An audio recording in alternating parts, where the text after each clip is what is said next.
vamos então começar com o nosso bloco número 1 sobre a evolução das formas de organização. Roda a vinheta!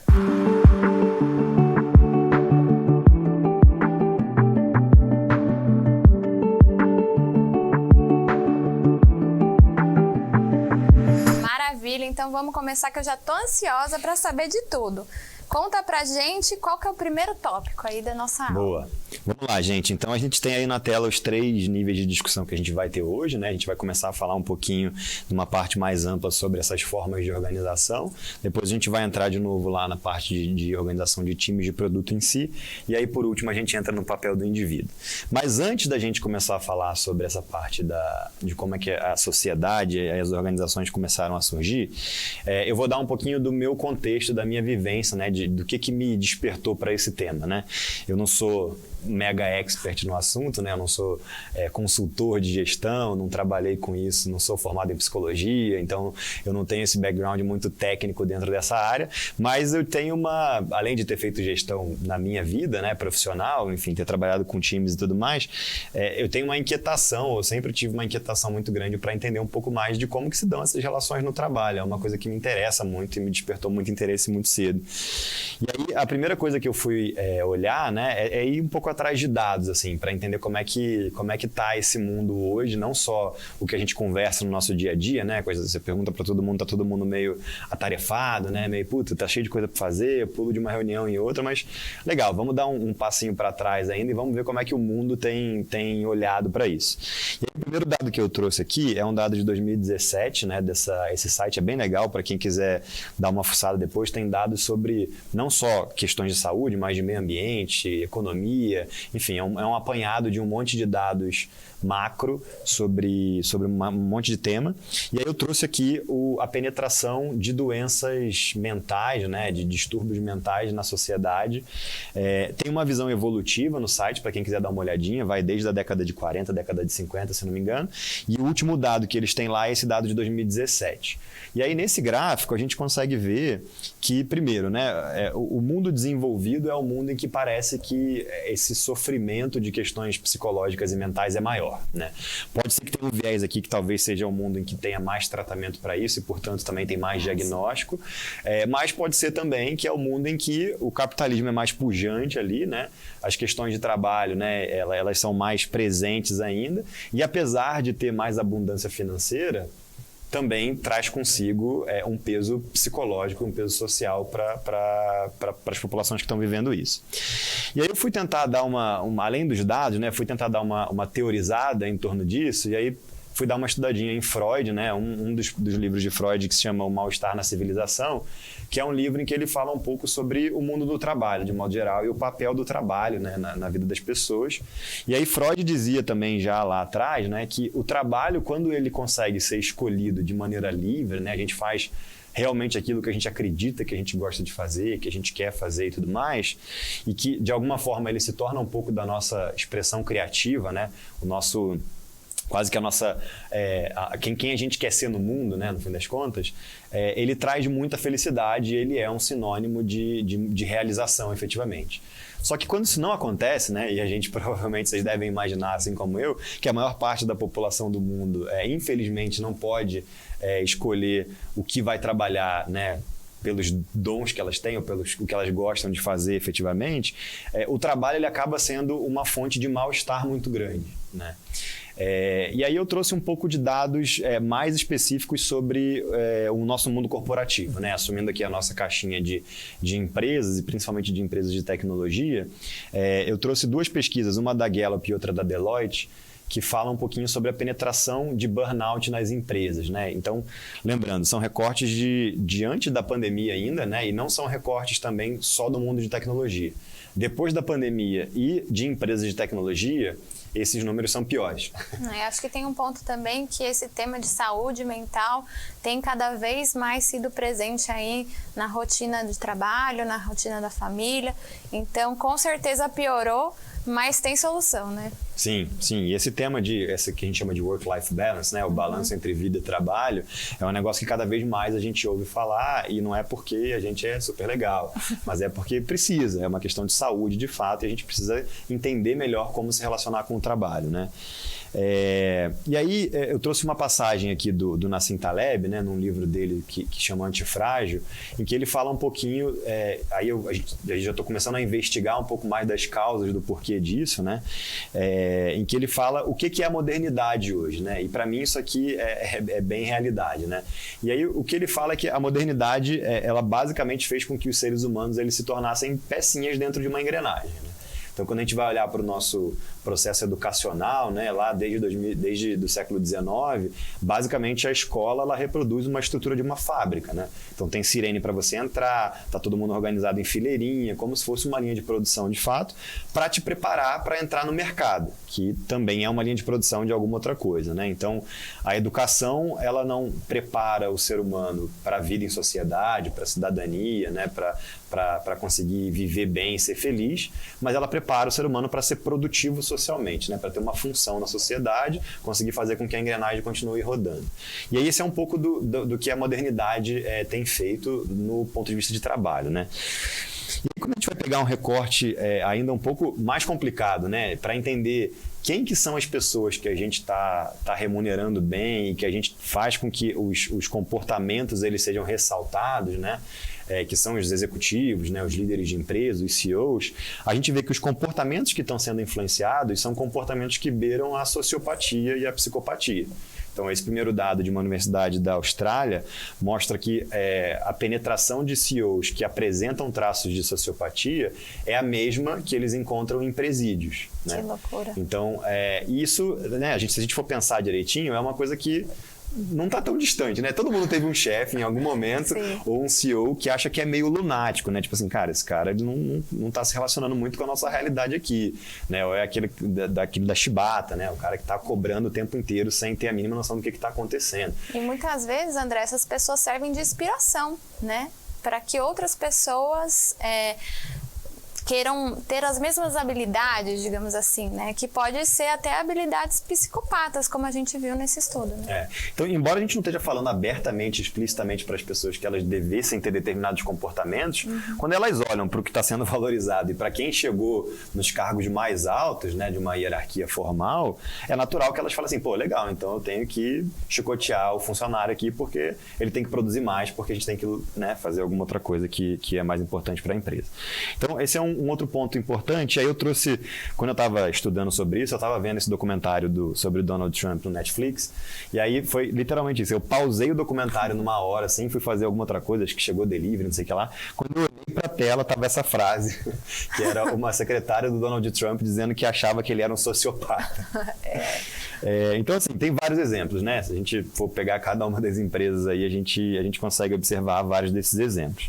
Então, esse foi um pouquinho do que me movimentou a tentar entender um pouco mais como é que essas organizações elas estavam acontecendo, como é que essas relações aconteciam dentro do mundo corporativo. Tá? E aí, entrando um pouquinho mais no macro disso tudo, né? Falando um pouco mais aí sim do nosso tema de como é que as coisas começaram a se organizar do ponto de vista social, a primeira referência que eu trouxe, para quem não leu, acho que é um livro que fala bastante sobre a história da humanidade, e a gente aprende história quando a gente não quer aprender história, né? Que é quando a gente está lá na escola querendo fazer mais um monte de coisa, a gente tem que ler um monte sobre história, e aí quando a gente vai ficar velho, depois a gente vai atrás de novo de aprender efetivamente o que faz sentido da história. O Harari foi um pesquisador, né? Um acadêmico que escreveu sobre essa história da humanidade com várias pitadas assim, de coisas super interessantes e tudo mais, e ele traz um pouco de qual foi a grande mudança, né? A grande revolução que fez com que a gente, enquanto sociedade, começasse a se organizar em grupos maiores, que foi basicamente a revolução cognitiva, né? A primeira grande revolução que facilitou a comunicação e a cooperação entre grupos e fez com que os nossos grupos eles pudessem aumentar de tamanho.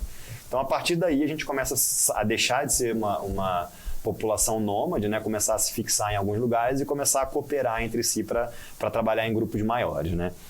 E aí eu trouxe um slide do Caio Vassão, que é um pesquisador lá se eu não me engano, da USP, né? de arquitetura, que ele fala um pouquinho sobre os diferentes momentos que a gente viveu das revoluções produtivas ao longo dessa nossa jornada enquanto sociedade, né? Então a gente sai desse modelo de sociedade nômade, né, que é o que a gente estava falando de caça e coleta e tudo mais, a gente vai para uma primeira revolução para o setor primário, onde a gente começa o extrativismo efetivamente, né, com agricultura, mineração, essa coisa toda. Depois a gente entra na revolução industrial e aí a gente começa a organizar as cidades em torno de fábrica, esse processo produtivo de modo geral. Na década de 90 a gente começa a ver o setor de serviços crescendo muito, então hoje, se você for pegar o PIB de praticamente todos os países desenvolvidos, mais de 60%, inclusive do Brasil, é serviço, né? É troca de serviços ali. E por último, a gente entra na última revolução, que é essa revolução dos anos 2020, por aí, que a gente está vivendo agora, que é a revolução do conhecimento, né? Em que a gente começa a ver que a maior parte dos trabalhos melhor remunerados, eles não são mais trabalhos com a terra, né? Com a construção física de alguma coisa, são coisas intelectualizadas, né? Tem a ver com conhecimento, tem a ver com tecnologia, essa inovação, esse mundo que a gente vive como um todo. E aí, nesse meio do caminho, a gente começa a ouvir falar cada vez mais do que o Caio Vassão também chama de sociedade regenerativa, né? Que é uma sociedade em que começa a entender que não tem mais o lado de fora, né? Não tem jogar fora. A gente em casa tem essa coisa, né? A gente joga um negócio no lixo e a gente acha que jogou no lixo, que parou de existir, desapareceu, né? Uhum. E aí eu fico brincando com a minha namorada, falando assim, cara, você sabia que a gente está tomando xixi de dinossauro até hoje? Ah, sim. A água do planeta é a mesma água do planeta, não mudou, sabe? Não saiu água da atmosfera e entrou outra água, é a mesma. Então não tem jogar fora, né? Então quando a gente começa a falar de fontes de energia não renováveis versus renováveis, é justamente a gente começar a entender que, cara, não, peraí, a gente vai ter que começar a ter uma mentalidade mais sustentável, não só ambientalmente, mas sustentabilidade como um todo, né? A gente vai ter que começar a pensar de maneira mais sustentável como um todo. E aí, nesse meio do caminho, surge o que a gente chama de ESG, né, que são esse termo. A primeira vez que eu ouvi falar nele foi nesse livro chamado O Segredo das Empresas Mais Queridas, que é um livro de 2004, se não me engano, é um livro antigo até, em que, O Segredo das Empresas Mais Queridas, isso, que ele começa a falar sobre um modelo de gestão baseado em stakeholder. Então, normalmente a gente vê as empresas privilegiando um grande stakeholder, que é o acionista, né? É o dono da empresa. A empresa está lá para criar algum tipo de lucro, alguma coisa nessa linha. E essa abordagem ela era um pouco diferente. Ela falava que a empresa ela deveria privilegiar todos os stakeholders de maneira igual. E aí quais são eles, né? Os funcionários internos, né? Os funcionários da empresa, a sociedade de modo geral, o acionista também. Então a ideia era tentar balancear tudo isso. E a evolução disso foi esse indexador que chama ESG, que é um indexador que fala, né? Isso já é mais amplamente hoje divulgado, né? É um indexador que fala sobre responsabilidade governamental, ambiental e social, que é justamente uma forma de você definir critérios para mensurar as empresas que conseguem ter esse tipo de abordagem e serem mais sustentáveis, né? Qual que é a grande beleza disso, né? É que hoje a gente começa a ver que essas empresas, elas começam a ter uma série de estudos sendo desenhados para mostrar que esse tipo de abordagem também gera valor financeiro, né? Então, esse tipo de empresa também tem um ganho financeiro em relação às demais. E, além disso, né, quando você joga isso lá no Google Trends, por exemplo, só para dar uma olhadinha, você vê que o volume de buscas, né, as pessoas procurando por isso, a gente poderia trazer dados de investimento em fundos também que se baseiam em empresas que têm bons critérios de ESG, mas eu trouxe aqui só um dado mais amplo, né, de como que estão as buscas sobre isso no mundo. Você vê que essas buscas elas permeiam praticamente o mundo inteiro, né? Não tem um lugar do mundo em que isso é mais ou menos presente e tem crescido cada vez mais. André, deixa eu fazer uma pergunta. Eu posso afirmar que uma empresa que tem um ESG maior do que a média, ela é uma empresa mais sustentável? Por ter essa condição de, né, misturar as expectativas de stakeholders, a sociedade, o ambiente? O ESG é uma forma de tentar trazer objetividade para um termo que, quando a gente fala, né, sustentável, é meio subjetivo. Então, no fim das contas, é uma maneira de tentar, sim, trazer critérios mais claros e mais quantitativos para dizer que essa empresa pelo menos investe mais e tem resultados melhores em determinados critérios, que é a maneira como a gente consegue tentar objetificar uma coisa que é mais subjetiva. Então, acho que sim, é um caminho. É um caminho, né? Legal. Boa. Legal, e aí, nesse mundo todo que a gente está vivendo, né, dessa sociedade regenerativa, essa coisa toda do ESG e tudo mais, as empresas aparecem nesse meio do caminho, né, como um grande player ali, né? Não é de hoje que a gente sabe que empresas, de modo geral, são um grande motor de transformação social como um todo, né? E aí, sobre isso, a gente vai entrar um pouquinho mais para falar um pouquinho mais sobre diferentes maneiras, né, diferentes frameworks para pensar governança, para pensar gestão. Eu não vou entrar em detalhe nesses frameworks aqui, porque a gente vai usar um deles especificamente, mas você tem o modelo da Carolyn Taylor lá, que define tipos de empresas que são as empresas inovadoras, depois as empresas que são baseadas nos achievements e tudo mais, e ela vai destrinchando quais são as definições, quais são as crenças que esse tipo de empresa tem, quais são os valores que eles nutrem e tudo mais. Mas esse camarada, acho que foi quem conseguiu fazer o paralelo que eu achei mais interessante, assim, de como que as organizações vieram evoluindo ao longo desse tempo, que é o Frederic Laloux. E no livro dele, do Reinventando as Organizações, ele faz basicamente um paralelo entre as empresas e principalmente os fundadores e os líderes dessa empresa e o nível de consciência humana que essas pessoas têm. Então, o que ele tenta explicar é que as empresas, elas geralmente refletem quem são esses fundadores, como que esses fundadores se comportam, né? O que eles valorizam, quais são os valores que eles têm. E quanto mais evoluídos, né, do ponto de vista de consciência, esses fundadores e esses líderes são, maior as empresas tendem a ser também, né? E aí, a partir daí, ele define alguns estágios dessas empresas. E aí eu trouxe para vocês um slide da Target Teal, que é uma empresa que trabalha especificamente com transformação, né, com processos de design cultural de empresas, que as empresas elas saem, e aí isso é um estágio evolutivo, como a gente falou. Então a impulsiva é como se fosse o estágio mais baixo, né, de evolução da consciência, e o estágio mais alto são as organizações evolutivas, ou no que ele chama em inglês de organizações Teal, né? E aí, as organizações impulsivas, então a gente está falando basicamente o paralelo, claro, aqui é como se fosse os grupos bárbaros, né? Ou os vikings, em que você tem sempre uma disputa muito grande pelo poder, aquela coisa meio carnal mesmo, né? Aquela coisa com pouca bem rudimentar e muito pouco trabalhado intelectualmente, assim, vamos dizer assim. E aí, quais são as grandes características desse processo, né? Divisão do trabalho, então você começa a ter cada um tendo o seu posto ali, tendo uma determinada necessidade que precisa atender, e ao mesmo tempo a lógica muito forte de autoridade e comando e controle, né? Então esse tipo de organização é muito pautada nisso, lideranças muito fortes, sempre uma busca pelo poder, uma briga pelo poder, literalmente, né, tipo carnal, assim, de física mesmo.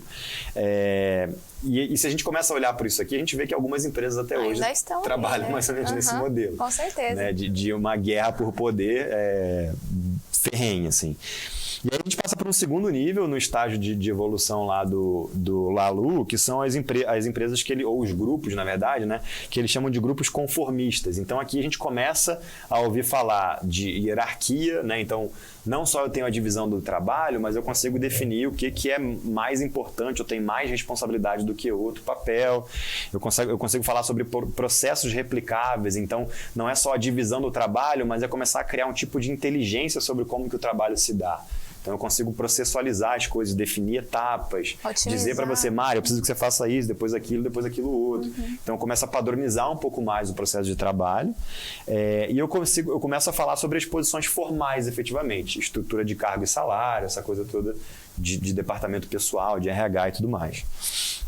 Num terceiro nível, a gente começa a abordar as organizações conquistadoras, né? E aí aqui, não sei o que você acha, Mari, mas em várias empresas eu já ouvi essas três temáticas aqui, né, pulsando, que a gente começa a falar sobre inovação, sobre meritocracia, responsabilização para mim é muito bom, né, que é aquele negócio de cachorro de 2 donos morre de fome, né? Então o projeto tem que ter um dono, porque se não tiver um dono, ninguém vai fazer nada e o negócio vai morrer, porque as pessoas não vão se responsabilizar. O famoso bater o bumbo, né? Tem que ter uma pessoa para bater o bumbo e fazer acontecer. Exatamente. E a coisa da meritocracia, né, que enfim, ela por si só já daria uma outra aula para a gente discutir o tema meritocracia aqui, que acho que já tem já tem coisa demais para falar. E aí, no nível acima, a gente vai falar das organizações pluralistas, e aí aqui a gente já começa a ver muito menos organizações no nosso cotidiano, né, que se organizam mais ou menos dessa maneira. Então a gente está falando muito sobre o modelo de stakeholders que a gente falou agora há pouco, né, nas empresas mais queridas ali, que são essas organizações que elas não privilegiam nenhum dos stakeholders, a coisa ela é mais homogênea ali entre todos eles. Gestão igualitária, ou a gente começa a falar um pouco mais sobre horizontalização, né? Então, achatamento da pirâmide das empresas, né? Você não tem mais 30 níveis, você já tem, sei lá, uma empresa que de 3, 4, 5 níveis hierárquicos já é uma empresa mais fletada, que a gente chama, né? E aí, por último, a gente chega nas organizações TEAL, que aí sim ele trata como as organizações que são as mais evoluídas do ponto de vista desses estágios de consciência. E aí as organizações TEAL a gente vai entrar bem mais a fundo, é o nosso objeto de estudo aqui principal hoje, então eu nem vou entrar muito em detalhe aqui. Mas qual que é a grande questão, né, que a gente traz? Aí eu trouxe aqui um outro slide lá do pessoal da Target TEAL, né? Aqui a gente está olhando numa linha de tempo, né?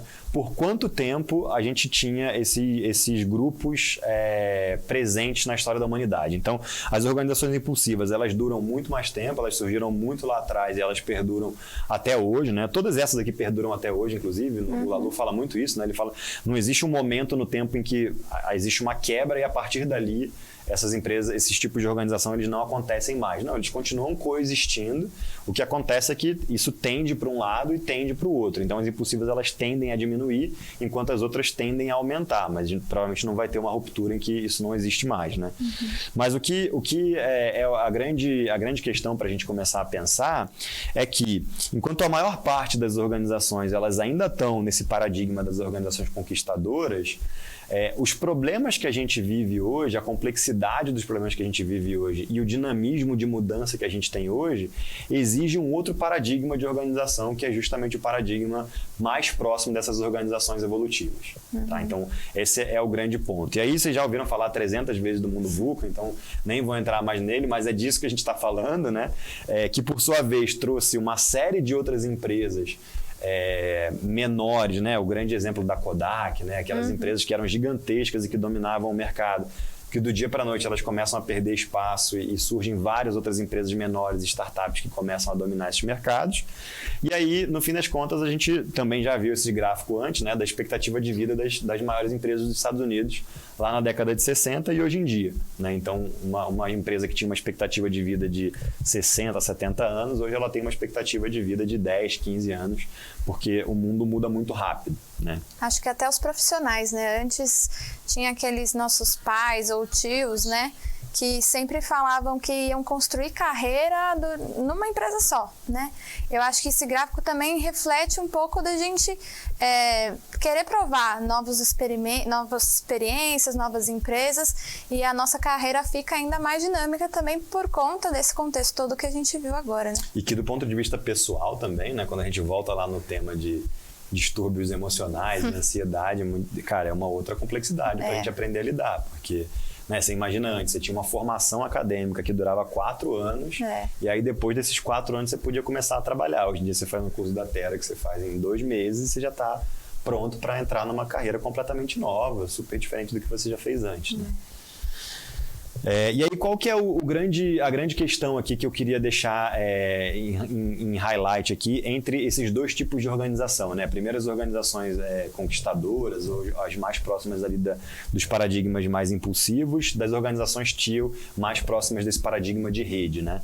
Tem algumas mudanças fundamentais nesses dois mundos, né? A primeira delas enquanto antes o trabalho, as decisões principalmente, elas eram definidas de maneira top-down. Nesse novo modelo, as decisões elas acontecem, e eu fico brincando que é no nível ótimo da hierarquia, né? Eventualmente não vai ser o estagiário que vai tomar a decisão mais estratégica da empresa para que lado que a gente vai, mas com certeza talvez não seja o CEO também. Muito provavelmente vai ter um grupo de pessoas talvez, ou vai ter um nível ótimo ali que muito provavelmente está mais próximo do problema do que distante, né? Então invariavelmente não é tão alto na hierarquia, é mais para o meio da hierarquia da empresa, que vai conseguir tomar cada uma das decisões, talvez decisões menores e em maior quantidade. Né? Então, o processo de tomada de decisão ele deixa de ser 100% top-down e ele começa a ser distribuído. E aí, para isso, tem uma segunda grande mudança, que é o papel do gestor.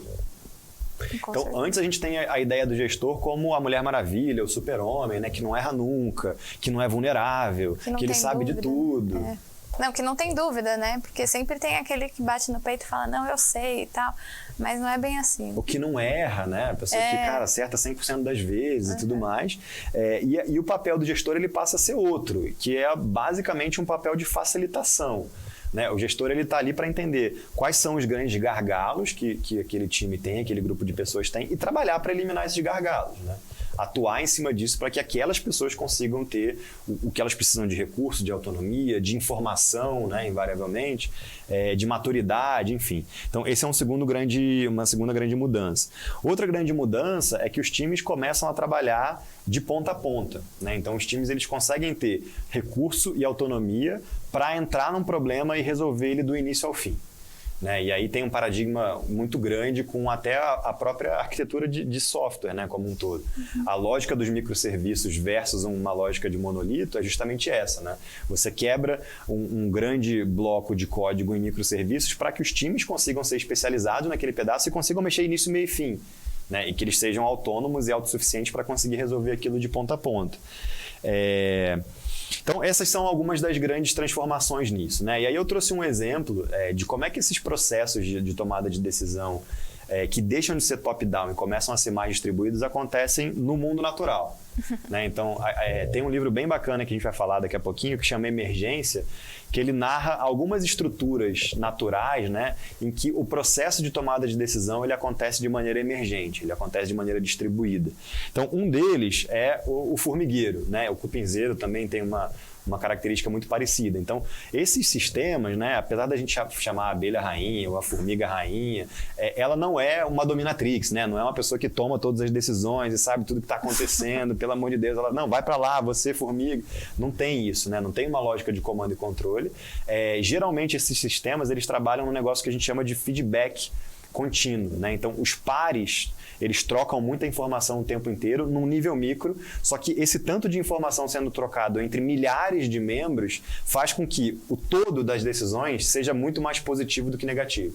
Então, isso que é o que a gente chama de inteligência coletiva, né? A inteligência está distribuída, ela não está mais na formiga rainha, na abelha rainha, no zangão, enfim, e ele está distribuído entre todo o grupo daquele determinado sistema. E aí tem coisas super interessantes dessas estruturas que são, por exemplo, independente da espécie de formiga ou do lugar do mundo, em todo formigueiro, o berçário das formigas fica no extremo oposto do cemitério, em todos os formigueiros do planeta.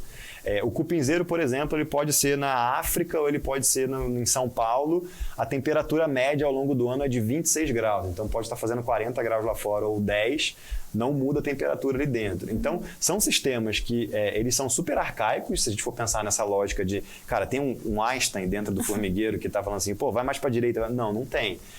Não tem uma linha de comando e controle, mas eles são sistemas inteligentes, eles são sistemas que aprenderam a resolver problemas de maneira muito assertiva. Né? E aí eu trouxe aqui a frase lá do Steven Johnson, né, que é o autor desse livro, que ele explica um pouco de como é que esses sistemas funcionam. E aí, geralmente, eles funcionam... Geralmente não, né? Eles funcionam dessa maneira, no processo muito baseado em feedback e muito baseado em decisões de baixo para cima. Depois disso, tiveram alguns outros autores, tem um outro chamado A Sabedoria das Multidões, que sistematiza um pouco do processo de tomada de decisão coletiva, né, que é uma outra referência legal para tomar também. Mas eu queria trazer um outro exemplo, né, porque a gente fala, pô, legal, mas aí você está falando de formigueiro. A minha empresa não é um formigueiro, é uma empresa.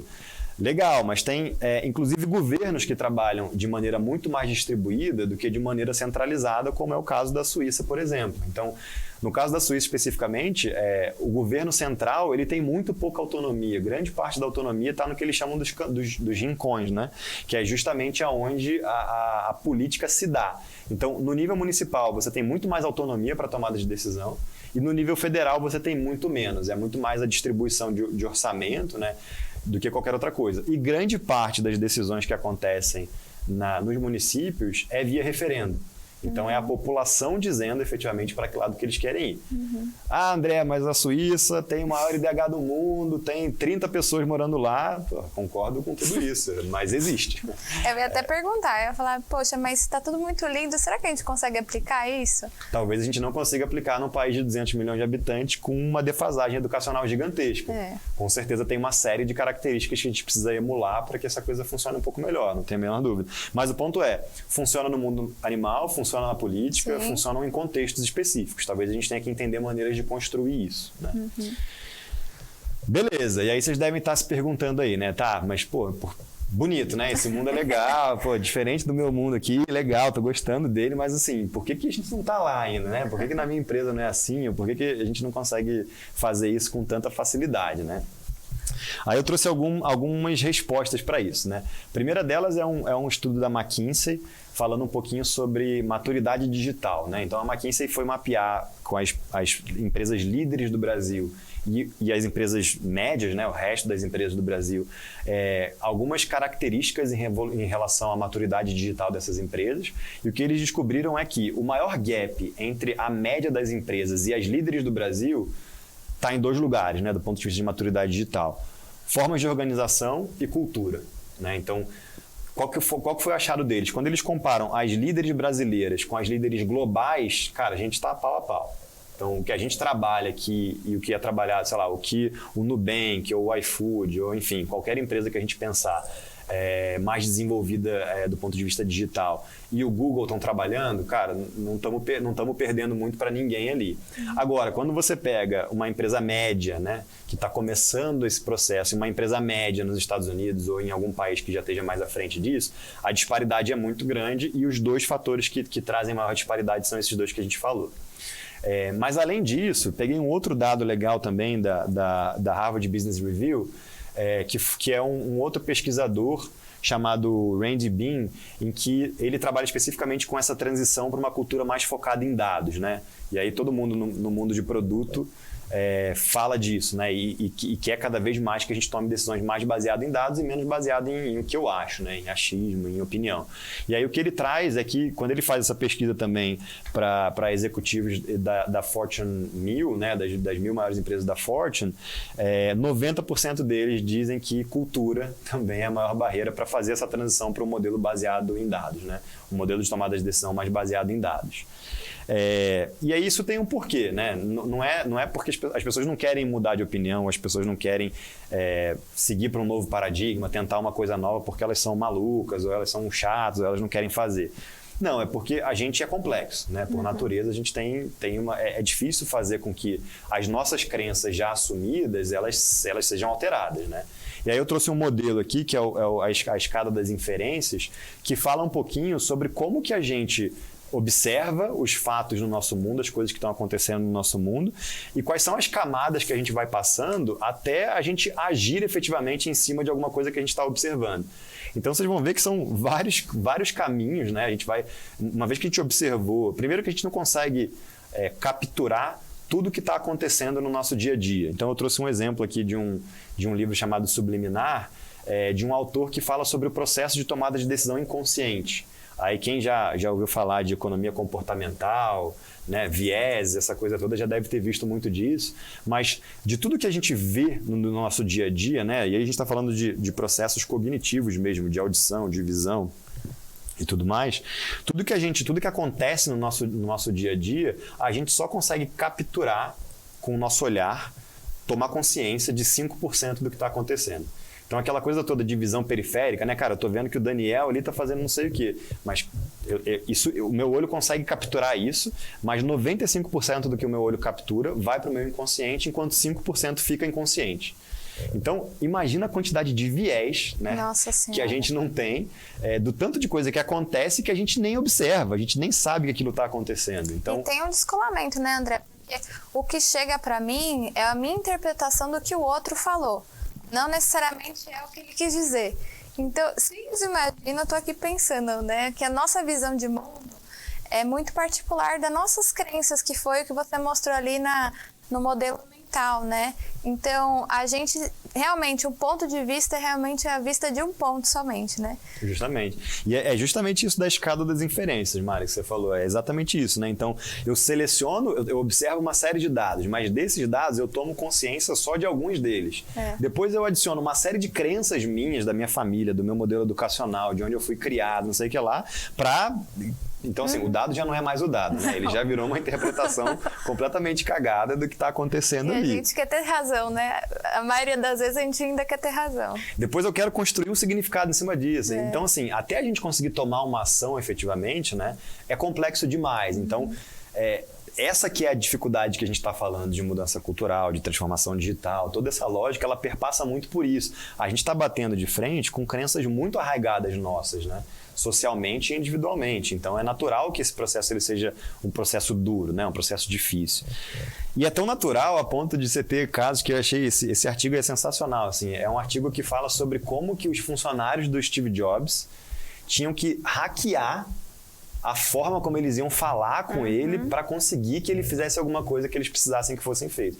O cara era tão teimoso, o negócio tinha que ser tão do jeito dele, que as pessoas tinham que estudar a maneira de lidar com ele. Então você imagina, assim, pô, estamos falando de um cara brilhante, fora da curva, que mudou, cara, revolucionou o mundo, sem sombra de dúvida.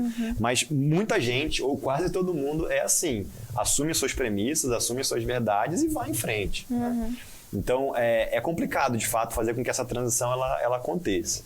E aí vem um pouco de exercício aí para o pessoal que está em casa, né? Para quem tá assistindo aí com a gente, que é, no contexto de vocês, assim, todo mundo provavelmente está tentando fazer alguma mudança, né? Está tentando fazer alguma coisa andar, alguma coisa sair do papel, alguma coisa ser diferente. Como que vocês identificam as principais barreiras que acontecem? Você tem algum exemplo, Mari, para trazer no seu dia a dia? Olha, eu acho que a principal dificuldade são as pessoas acreditarem que essa mudança é possível. Porque se as pessoas não acreditarem no porquê, por que a gente está fazendo essa mudança, né? Porque ninguém quer mudar, né, André? Quem quer mudar? Sempre é difícil, a gente sempre quer aquela zona de conforto. Mas se a gente, como time, acredita que a gente vai passar por essa mudança e vai ser melhor, eu acho que tudo flui. A gente vai ter dificuldade, mas se o propósito faz sentido, as coisas acontecem com mais tranquilidade. Eu acho que essa é a maior barreira que eu consigo imaginar. Tem uma coisa de confiança, então, né? Com certeza. A gente vai falar um pouquinho mais à frente de confiança e a gente vai falar de um gatilho muito forte para confiança, que é a vulnerabilidade, né? Sim. A gente conseguir dizer que, cara, ó, isso aqui eu sei fazer, isso aqui, ó, eu não sei como é que vai ser, mas vamos embora, a gente estamos junto ou não estamos juntos. Enfim, acho que essa é uma questão que, para quem está se tornando líder ou para quem quer ser líder, acho que essa é uma grande falácia, né? De novo, a gente ainda tem muito forte na gente o mito do herói, né? Acreditar que, puta, se eu cheguei num cargo de gestão de liderança, eu tenho que mostrar que eu sou invencível, né? Nada vai me parar, eu sei tudo, eu não erro, eu tenho que trabalhar 24 horas por dia porque eu preciso saber tudo que está acontecendo, porque, cara, não posso demonstrar nenhum tipo de vulnerabilidade, de fraqueza. E é engraçado, porque é a vulnerabilidade e a gente demonstrar fraqueza que faz com que as pessoas efetivamente acreditem na gente, estejam junto da gente, criem empatia e tudo mais, né?